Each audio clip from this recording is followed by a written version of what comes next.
Hello and welcome to the Cardiac Cats YouTube channel. I'm your host, Jacob Shorba, and today we'll be talking about the 2023 NFL Draft and ranking some of the popular options for the Jaguars in the first round. So, with that said, we're going to go ahead and jump into this, talk about some of the parameters we got here. I will be honest, there will probably be perhaps a player or two that you feel like should be on this list that didn't make it. I'll list a few of them, and I'll also list some of the other categories we're kind of excluding. So, guys we're not going to mention are ones that are unlikely to fall. So, talking about, a guy like Pierce Skoronsky, a Miles Murphy, players that would be fantastic selections, but just quite frankly are unlikely to be there. We're also not going to talk about positions that are unlikely to be selected, although I think there's arguments for the team going after those guys. These positions, one would be inside linebacker. I don't think there's an argument for that, to be clear, because the team's pretty full on that position. But we're not really going to talk about that. Running backs, unlikely, right? Because ETN's in the building. They just signed Dearness Johnson. They've got JaMycal Hasty, Snoop Connor. It's a full room.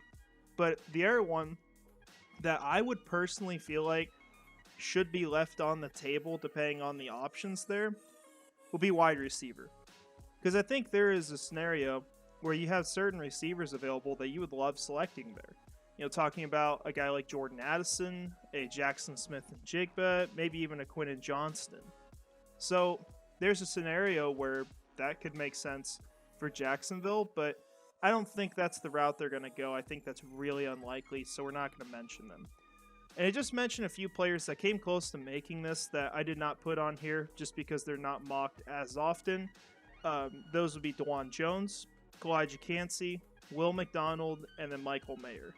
And I think out of those four, maybe the strongest arguments for consideration go to Dwan Jones and Will McDonald, but I don't know. I don't see it that often. And I think you could argue it's a little bit of a reach for both players.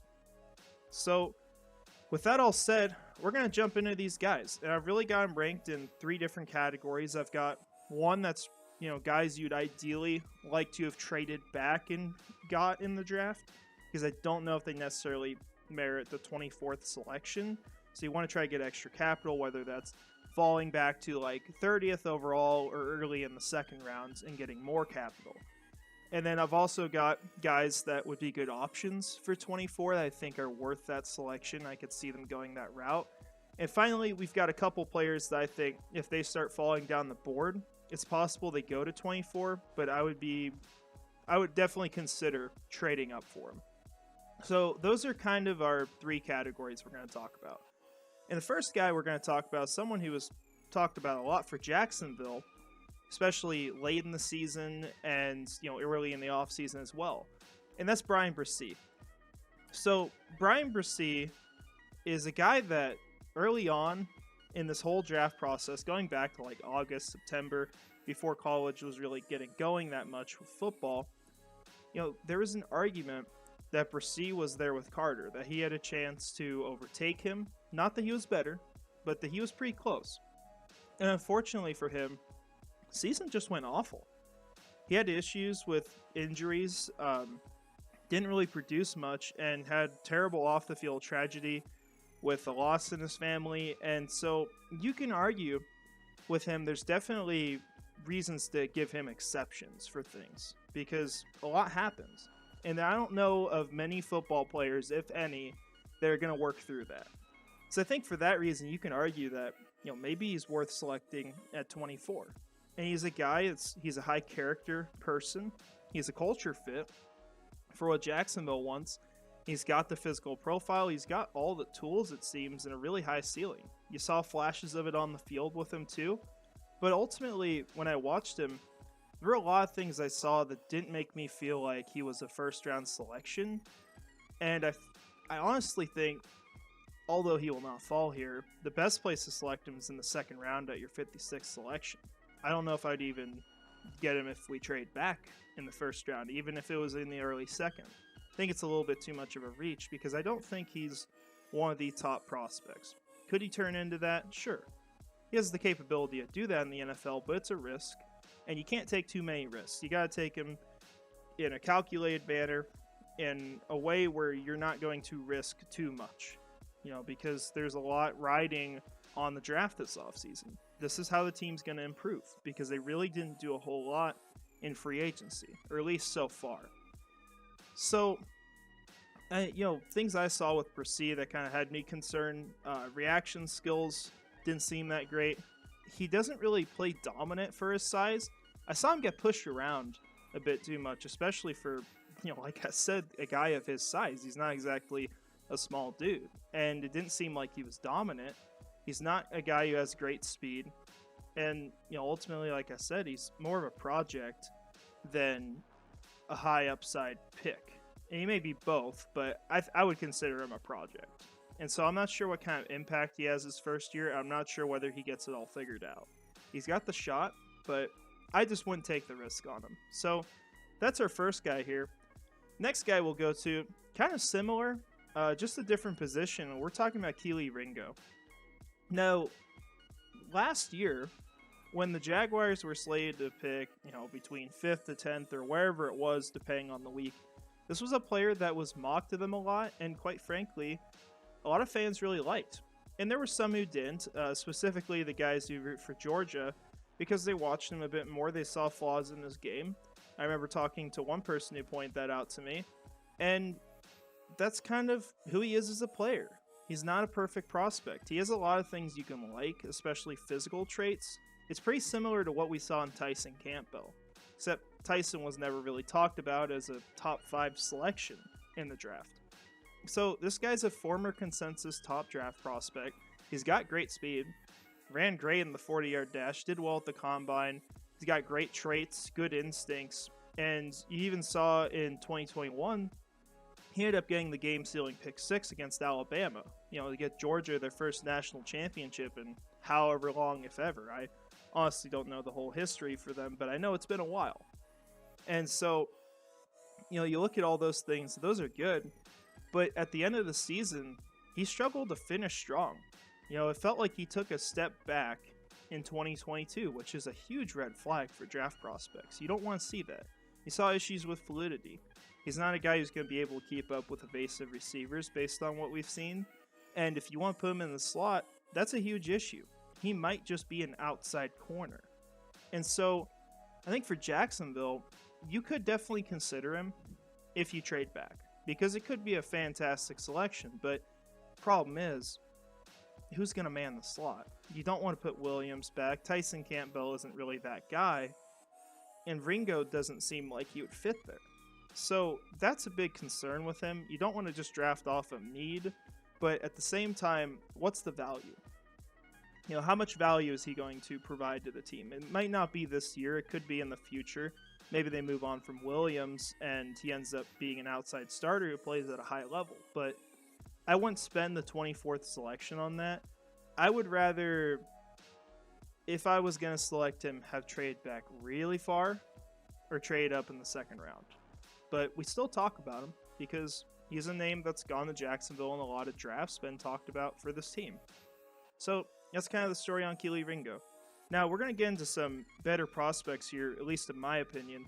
Our 8th guy on here, and some people, actually a lot of people, will probably think he's ranked way too low on this list, and hey, that's consensus, right? But I have Darnell Wright at 8 for me, out of the 10 guys we're talking about. He's a versatile, strong, dominant offensive tackle. He's a guy that if he comes to Jacksonville, you could see him move to guard early on in his career, eventually move out to right tackle when Walker Little takes over the left, and that's an if. But that's kind of how we expect things to go long term at this point. That's kind of what you see in Darnell Wright. So you like the versatility, you like the size on him, and he has a nasty demeanor to him. He's a guy who will help you out in the run game. He's going to get people down on the ground, get them on their backs. He's going to turtle people. And you like that because you don't want your offensive linemen being the ones getting turtled. So that's all good. He gets to the second level. You see that in his game. And even for his massive size, he moves pretty well. But the issue is, kind of like DeJuan Jones, well, that size is fantastic and he does well for, the amount he has. He's still not a fantastic mover. I've seen his anticipation need some work. Sometimes he just won't know what's coming. And because he can't move fast, he ends up getting beat. So speed rushers will be a concern for Darnell Wright. I definitely do believe that. I think as far as his bend, he can definitely improve that. And he really wasn't a player that blew me away in any specific regard.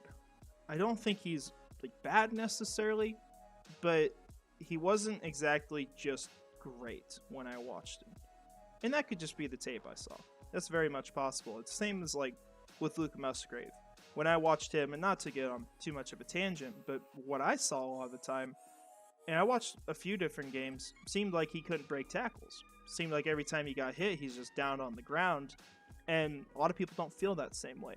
And maybe that's just the tape I've seen. That could be the case with Darnell Wright. But that's what I got from him. I think if you bring him in, well, like I said, he's your guard right off the bat. Possibly right tackle. That is possible. But he's probably better at guard for your team, considering where you want to have Walker Little play to. It being his third season as an NFL veteran. At this point, he's starting to turn into that. And so, Wright fits into that left guard spot. He's going to help out your team. And ultimately, you think at some point he's going to move to tackle. It might be something like you got with Walker Little, where it just takes time. It takes an opportunity. And eventually he's going to be in that spot. But the difference is you're going to have Darnell Wright starting somewhere off the bat. So I think considering all of this, a lot of people would argue he's worth the 24th selection. For me, I would not want to take him there. I think it's a little bit of a reach. I have him on my big board ranked around 36, and I think it's a bit too far. Now, we're going to get into our next group of guys. We're going to talk about people I think could be good options at that pick, and the first guy is kind of fringe for me. I think how he fits with the team makes sense, and it could warrant the first-round selection. I'm not completely convinced he's worth 24. It would be nice if you could trade back for him, but I wouldn't be mad at the selection either. So he's very much teetering on the edge, and that's Deonte Banks. He's not necessarily going to be the top corner on the board for me when we get to 24. I do think there's going to be someone else available at that point, not necessarily someone that Jacksonville would go after, but I think that would be a better player, and that's Tyreek Stevenson. Kind of similar prospects for me, but I like things about Stevenson a bit more. I don't have him on this list because I don't think he's a guy being considered in the first round by Jacksonville right now. But as far as Banks, he's a great mix of strength and speed. He has both of those to really good extents, and so you have to love that. The tools there are fantastic. He's a fast player. He ran a 4.35 in the 40-yard dash while being a physical press corner. You love it. I mean, you cannot be upset with that at all. He's played a lot of coverages. You saw that a lot with his time at Maryland, and he's someone who's got good reaction skills, and he can contest the catch. He will be potentially a lockdown corner at the NFL level. Now, where the issues kind of come in, it comes with his play against the run and his production as a player. And I think if you want him to start in the nickel, which is what the team's going to want that first year, ideally, you want someone who can play well against the run. And so that's kind of a concern for me. He's not necessarily awful at it, but what I saw was there was a lot of contain. It wasn't ever making a big play. He was more so just kind of preventing a big play. And so I want to see him get a little more aggressive and be able to make those tackles. And obviously not give up big plays, but I think he could do a little more there. That may be more of a nitpick, but I don't think he's fantastic against the run. So that's kind of where you're missing things with him. And then the production just didn't do a ton on the field, but at the same time, it's kind of what we saw with the lockdown corners. I mean, you talk about Tyson Campbell. He had a decent amount of interceptions, but it didn't blow you away. Regardless of that, we still see him as a guy you could argue is a top 5 corner in the NFL because of his ability to shut down receivers. Obviously, the game against the Las Vegas Raiders against, blanking on the dang name, Davante Adams. Don't know how you forget that one, but Davante had his way with him in the first half. We did see that, but we saw a different player come on the field after that. Saw a guy who just completely shut him down in the second half. We saw that potential, and it played out like that the rest of the year. So fantastic, player in what Tyson Campbell does, and you're okay if you get something like that in Deonte Banks. Now, I think as far as where he goes, there's a lot of people talking about 23 to the Vikings being a really good option. I could definitely see that. I think he's a guy who should be kind of on the low end of the first round. So as the round wraps up later in the night. And theoretically, he's got all the tools you want. He's not just a slot corner either. He's a guy who can eventually move outside. And I think that's what you want to find ideally in the cornerback you select. Someone you can start in the slot that can move outside if needed, and eventually becomes a big-time contributor on the team and one of the biggest roles on the defense. And nickel's underrated. It is a very important part of the defense now. We saw Trey Herndon on the field 75% of the snaps. It's a lot of time that they have that package. And so, Deonte Banks, if you get him to be your nickel corner, he's still going to see the field a lot. So things to consider. Now we'll get to our next guy, someone I've got a lot in our mock drafts, talked about a decent amount. It's Cam Smith. I think he's a step or so above what Deonte Banks offers. But Cam Smith, I think this is a pick that, people are getting kind of low on him for some reason at this point. Don't know why. A lot of opinions kind of change around this time of year. People get tired of draft prospects. They move them around too much. Cam Smith proved he's a first-round selection. There was even talk at one point about him going as high as 10 to the Philadelphia Eagles. So he's not a guy that would be a reach at all at 24 for this team.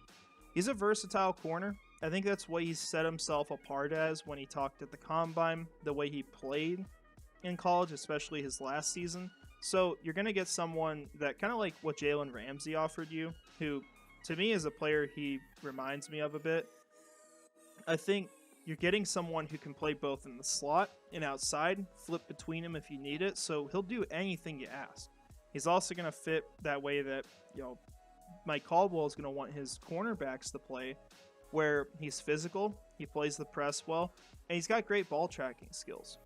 Cam Smith will be a player that will create turnovers for this defense.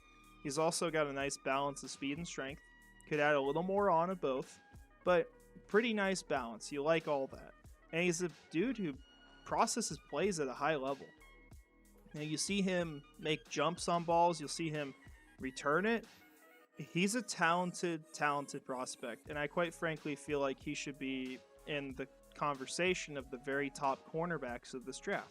Not that he is like the highest of them, but I think he's at least in that group, even if it's at the low end. We're talking about other guys like Devon Witherspoon, Christian Gonzalez. A lot of people would say Joey Porter, even though I'm not necessarily as high on him. So that's kind of where I feel like he belongs. Now, issues for him. Sometimes the reaction skills are off. He could be a very over-aggressive player, and sometimes that leads to some pretty bad moments for him. So we could see a little bit of that early in his career if he comes to Jacksonville, but he's still an obvious candidate to put in the slot early on. And if you got an injury or you move on from a player on the outside, that would obviously likely be Darius Williams at some point, you can move Cam Smith out. You can absolutely do that. So I like him as a selection there. I think he's one of the good options. And first guy on this list that I would be very happy if the team selected him. Now, we'll get into our last five guys, really the last half of this. Next person we're going to talk about is Brian Branch. Now, Branch played two different positions the last couple years. He played at safety in 2021, and in 2022, he moved to slot corner. He played that the entire season, and he did it at a really high level. I think out of this entire class, if you're looking solely for a slot corner, like, not saying that's all he can do, but if that's the requirements you're having, you want to get the best guy for that position, Branch is number one on the board. He has the most experience. He's the most proven there. He is an upgrade at that position to a really large extent. So you like that. You also can see him as a guy who eventually moves back to safety, kind of mans both spots. and maybe you value safety a bit more, kind of depending on how you see football. But he could eventually be a Rayshon Jenkins replacement if the team wants to move on from him at some point.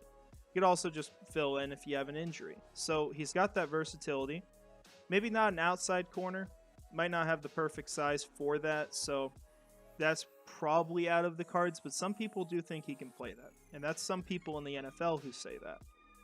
Now, as far as a person, he's an intelligent guy. High IQ player. He's a meek person as well. Which, if you want the definition of that, it's essentially power under strength. He's not cocky, but he's somewhat humble and confident. And so that's a really good fit with what Jacksonville's looking for. He's a tone setter. You see him make big plays. His last game in college, he went off in that. If you want to see his best football, just go watch that. I believe it was the bowl game against Kansas State. Played dominant. And so, if you want to get an idea of what he plays like at his best, definitely go watch that tape. Now, he's a guy as well, talking about some of the last strengths here, and he could maybe mention more, but he gets involved consistently. He's always hustling to the ball. He creates turnovers. He creates big plays. It's the exact opposite of what we saw from the slot, where you would see big plays be made on the defender there. And not just to trash Trey Herndon, I'm not trying to do that. He's a really good backup. But you don't want him starting on the field, ideally.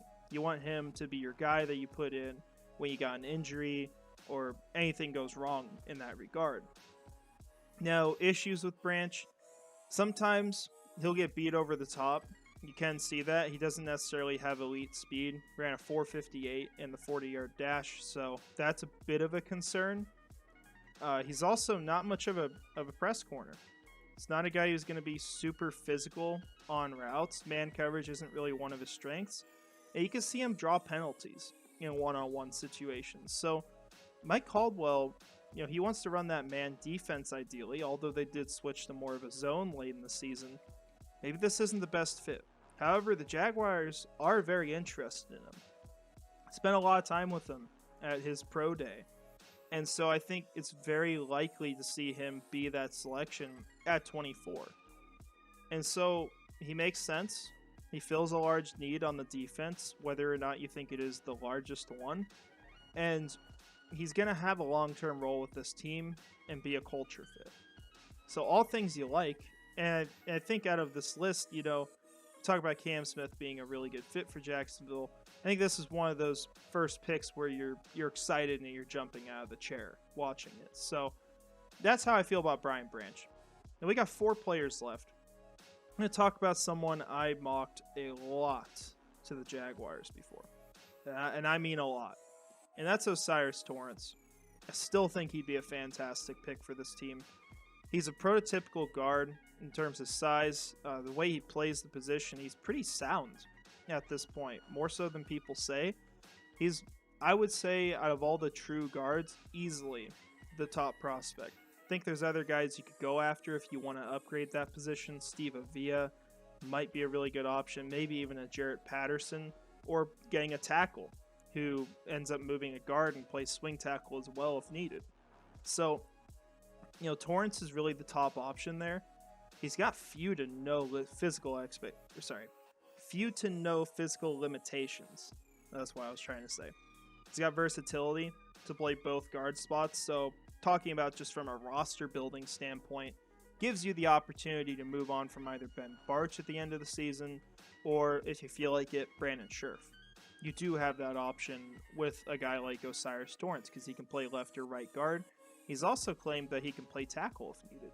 So maybe this is a pick where you not only upgrade the guard spot immensely at left guard, but you also get your swing tackle. Not sure how I feel about it, but that's a plus, So, I'll take it. And you saw him, most importantly, have his best season of his career against the hardest competition he ever faced. He played originally for the Louisiana Raging Cajuns, ended up moving to the Florida Gators in his final year, played against really tough competition, put out one of his best years.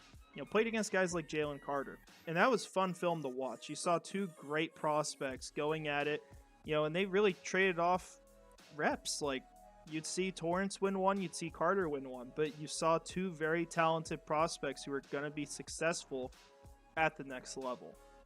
As far as what he offers to the run game, that's probably one of the biggest strengths you're getting with him. This is a guy that could allow you to run the ball up the middle. He will be that powerful. You see Brandon Scherf take a step forward this next year and get back to his old form, which, he gets an excuse because this was his first year with Jacksonville in 2022. If he takes a step forward, Fortner keeps to improve, and you put Torrence next to him, you're going to be able to run the ball all you want. That's going to be a big deal because I think ETN needed to be more involved last year, and it was hard for this team to get him involved because the offensive line has been built for pass protection more than run blocking. So Torrence helps a lot with that, and I think that's a very underrated need for this team. He does need a bit of refinement, with things like pad level. I think his movement skills could improve a little bit. Could see him drop a little bit of weight. That would help.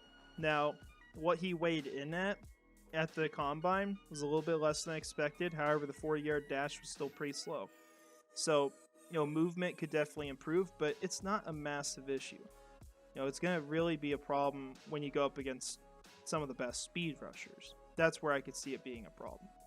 Now, while you may think guard may not be the biggest need, like I said, this is a really underrated position for this team to address. I would not be one bit shocked if they went that way, and I would love the pick. You're protecting your quarterback. You're continuing to invest in an offensive line. You're not staying complacent. And you're helping your run game not just be the forgotten feature of your offense. Because right now we talk about the passing game. We talk about Calvin Ridley. We talk about Christian Kirk, Evan Ingram, all these guys. That is the big feature of the offense. But ETN in his own right is a very talented player and should be heavily involved. So Torrence helps with a lot of things. He does a lot for this team, and I think he's one of the top options and maybe the best player on the board when the Jaguars select. Now, here's our last guy we're going to talk about. For people that I would stay put for, wouldn't consider trading up for necessarily. And the final guy here, and our third guy overall on this list, is Dalton Kincaid. I think by far, out of the tight ends in this class, he is the best mix of talent and fit for this team. When I watch him, I think a lot of other people feel the same way. It's actually not just that I know a lot of other people would agree. He plays like Zach Ertz. Plays very, very similar. He may not be the greatest blocker, which is something he has made very clear he wants to improve, something he's very passionate about. So there's a ton of upside there still. He is the best tight end in terms of athleticism. And his catching ability is completely out of this world. I mean, if you want to see what I mean, just turn on a highlight reel by him and just watch some of the catches he makes. He can come down with anything that's thrown his way. You pair that with Trevor Lawrence, you're getting something ridiculous there. Absolutely ridiculous. As a route runner, he is one of the most refined in this class, one of the most talented in that regard. He is a reliable receiver. Drops are not a huge issue. He breaks tackles. You're going to see that all the time with him. He's a guy who's going to rack up a lot of yak. And like we talked about with blocking, he is very willing. He's going to be a guy who's going to get to the second level, block for teammates. You can see that on film. And if he's up against corners or speed rushers, he's got a shot. You can see him be successful there. It's when he gets up against powerful players who really outweigh him, that's where the issues start to come in. Now, problems for him, it's a little bit of injury concern. Saw him go down a couple times last season. However, wasn't out a ton. And you also know that for him, he started football a bit later than a lot of these guys. I believe, don't quote me on it, you can look it up for yourself. I believe it was 2017 is when he started. So he's a late guy to it. But at the same time, you know how I look at that? I think, yeah, you may think of that as a weakness, but it didn't change what he did on the field. You know what he's done there already. So just stating that doesn't change what's happened. All it tells me is that there might be more upside to him than what we think. So perhaps he turned that into a strength. Now, tight ends, And a tight end of this caliber may not be the biggest need for Jacksonville. This absolutely, to me, screams a Doug Peterson selection. This screams Doug Peterson tight end. The way he plays the game is so similar to what Ertz did. I mean, when you're watching the two players, it's hard to tell the difference between them. And we saw with Doug Peterson in Philadelphia, his other head coaching opportunity, he employed two tight ends on the field. He didn't have one that was a receiver and one that was a blocker as far as what their strengths were, but he employed two receiving tight ends. He had Zach Ertz, and they drafted Dallas Goedert. Got both of those guys in. And it was effective. They played them both a lot on the field. They would both be heavily involved. And if you got one tight end that goes down, you still have a really strong game there. And I think Jacksonville can find a way to utilize Kincaid on the field. In worst case scenario, maybe your players are a little fresher because their snaps go down a little bit. Too bad. Like, it's not ideal, but you can still spin that into a strength. And I think another thing that's also kind of impacting this, and if something changes here, it could eliminate Kincaid from being third on this list, could move him down a bit. It's that the contract negotiations with Evan Ingram have not gone great. Ingram clearly wants to be paid a lot more than what Jacksonville has offered. They had to franchise tag him. And while Ingram claims to want to stick around here, we've seen him talk about other teams. We've seen him be very enticed by the idea of even going to rivals. Not talking about division rivals, but, the Cincinnati Bengals, the Kansas City Chiefs. Talked about him like you'd love it. And that's not exactly a good thing to say when you're part of a team that got knocked out by one of them, and the other one's a big threat to them this next season. I just, as a fan, I don't like that. I really don't. And so I don't know how committed he is to staying in Jacksonville. I think he would if it works out that way. I don't think he'd hate it. But he even talked about going back to the New York Giants. After everything the fans said about him, after how he was treated there, he wanted to go back there. So I'm not sold on him right now. And I hope I'm wrong. I would love to be wrong. I will gladly eat my words. But right now, I don't think I'm wrong. And I think it's very much on the table for Jacksonville to go get this kind of tight end, utilize him and Ingram this next year, revisit the negotiations later, and if he walks, he walks. You're going to get a nice compensatory pick for it. You're going to have your next tight ends, and unfortunately, that's just the route it goes. And what's the worst case scenario? If Evan Ingram sticks around, and then maybe this isn't even a worst case scenario, oh no, you have two great tight ends. Like, boo-hoo. We'll take that, right? That's what Doug Peterson's ran in the past. So they can find a way. I just think, as far as the way Kincaid plays, he is such a clear fit for the Jaguars. I really, when I look at prospects in this draft class, I may argue that out of everyone, he is the best fit. As far as the type of player he is, his fit with the coach, and what he offers. So that's just my thoughts on Kincaid. A bit higher than most. And there are some people who have him pretty high on their board. I've got him at 15 here. I think he's worth going around that range. If he went to the Green Bay Packers at 15, I wouldn't be shocked. Might be not as expected, but I think it would be a fine pick. So at 24, I'd absolutely take him. Now we got two more guys we're going to talk about. And these are two guys that I would be okay with the team moving up for. Now, do I want to move up in the draft? Ideally, no. I want to accumulate more capital than I give up. I want to make more selections in the early rounds. I'm fine getting rid of late picks because I don't know if they're even going to make the team. But the more quality selections you can have early in the draft, the better. I think that is good for this team. So, I think I could support the team moving up. It would not be ideal necessarily. But the first guy that we're going to talk about for that is Nolan Smith. Now, Nolan Smith, probably a month ago, actually it might be a little over a month ago at this point, before the Combine, I think it's pretty fair to say he could fall to 24. Like, that's actually more likely than not, but he was a monster at the Combine. Played great. Ran a 4.39 40-yard dash as an edge rusher. Someone who's got to have strength. And so I just want to put that in perspective. Jamal Agnew claimed at the Pro Bowl this last year he could run faster than Tyreek Hill. And whether or not you believe that, right? What he ran in the 40-yard dash was a 4.34. We're talking about half a tenth of a second separating those guys. And we all know how fast Jamal Agnew is. We're very blessed to be able to watch him play football for the Jaguars. So, I mean, the speed is absurd with Nolan Smith. He is a fast player. Now, the size is a concern. He did get down a bit at the combine. He was around 238 pounds. I think it'd be good if he bulked up a little bit. But as far as who he is as a player, he's an emotional, high-character leader. He's a leader whether or not he's on the field. We saw that with Georgia this last year. Went out with an injury.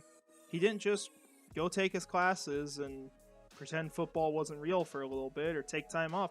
He was there every single game. He was leading that team. He was a big part of what they did, despite not being on the field. That's a good guy to bring in. That is a fantastic person to get as a draft prospect. He's got great physical tools, great profile as a player. He plays a physical brand of football for being a speed rusher, which is very much a welcome sight. He's already dominant against the run. He's effective against the pass. He played with Trayvon Walker before. They were a fantastic duo. You bring Nolan Smith into this team, you're going to see Walker have more stunts to go inside, put him up against guards, put him up against centers. That's going to look pretty dang good. That's going to be really good for the team. So Nolan Smith, very valuable pick. He's a guy who's going to have complete effort on every play. He hustles to the ball. He stays involved. Now, issues with him, it's the ideal burst. I don't see that right now. I think that can be worked out for sure. But the other thing is just the development of pass rush moves. That's a concern. And it's honestly a concern with the vast majority of this draft class. You see B.J. Ojulari and then maybe a Will Anderson. And after that, you can really nitpick pass rush moves. And Ojulari is just kind of in his own world, way above the rest as far as what he offers. And I think just for that reason, gosh, you can almost throw him on this list, but not really talked about a lot at 25 for the team, or 24. So I think if the Jaguars can have a bit of patience with him as a rusher, you know, even if they go trade up for him, if you have patience with him, let him develop, this turns into a home run pick for the team at a position of really high value. And the guy you can consider him to be similar to is Haason Reddick. Didn't get a great start in his career, you know, had to develop over time, but once he developed, dude's a monster. A big part of the Philadelphia Eagles last year, and them going to be one of the top teams in all time in terms of how much they sack the quarterback. So Nolan Smith has a very similar profile, and he offers the character as well. You know, I don't know anything about Haason Reddick as a leader, character, any of that, so I just am not commenting on it necessarily. But that's something Nolan Smith offers as well. Now, top option for me in this entire NFL draft of the possible players to fall is a guy I have ranked at 9th on my board. Nolan Smith was 11. It's another player from Georgia, and that's Broderick Jones. I think there is a very strong argument that Broderick Jones should be the number 1 tackle taken. I don't have him ranked there, but I think he's very, very close just because of the physical tools he has. I think he's right below where Paris Johnson is, and I would not be shocked if a team took him really, really early in the draft. But because of refinement issues and gaffes you see on the field, he could fall down the board. You could see Broderick Jones sitting there at 24, and I hope he is, because that would be a fantastic selection for this team. He's an extremely powerful player. He's dominant, puts people down on the ground, moves really well. I mean, he's got that great mix of size and speed. And he's also a very athletic player, one of the most athletic at his position, if not the most. And he's got great instincts. You see him pick up defenders. He sets the tone. He's a mauler in the run game. Ultimately, it's the refinement. That's the big issue with him. You've got to let him work out some problems he has.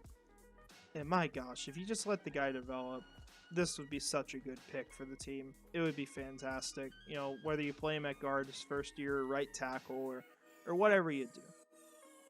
I think after a year or two, this guy is one of the best tackles in the league, very possibly.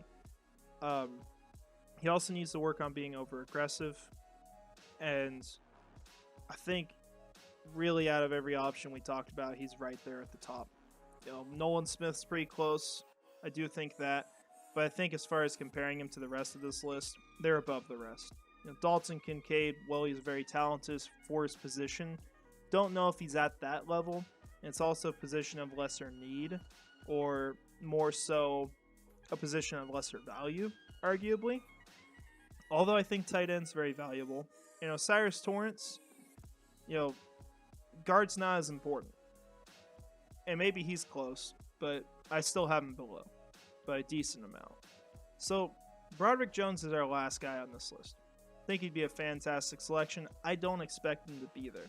What I would expect, realistically, at 24, based off of the rankings we have, is for us to be sitting there and saying that, you know, based off of this, maybe Dalton Kincaid's the best pick.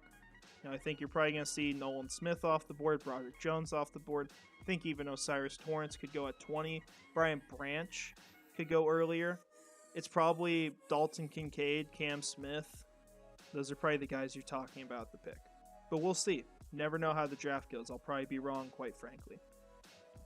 People I would consider that were not on this list that maybe are considered more unlikely, those players would be Jordan Addison, Jackson Smith-Njigba. I think you could throw on Quentin Johnston if you want. I'd throw in Zay Flowers. I think he's very possibly a good selection at 24. And the final guy who we talked about early on was Tyreek Stevenson. I think he's a very talented corner, someone who's humble as well. He's going to bring in a good culture fit and plays it all at a really high level. He's going to be a fantastic slot corner early on in his career, and you could see him move outside. Plus, he's just got to drive up the Atlantic a little bit. It's down in Miami. It's not that far away, so that's a plus. But with that all said, I'm going to wrap that up there. So I thank you all for watching. Appreciate your time. Can't wait for the NFL draft. It's going to be a fun one. It's going to be a good time. Hopefully we don't see an awful pick in the first round. But I have hope. I think there's players who have really set themselves apart that are good fits for this team that could fall to that selection. So I'm excited. So thanks for watching. Appreciate you taking your time here. And finally, go Jags.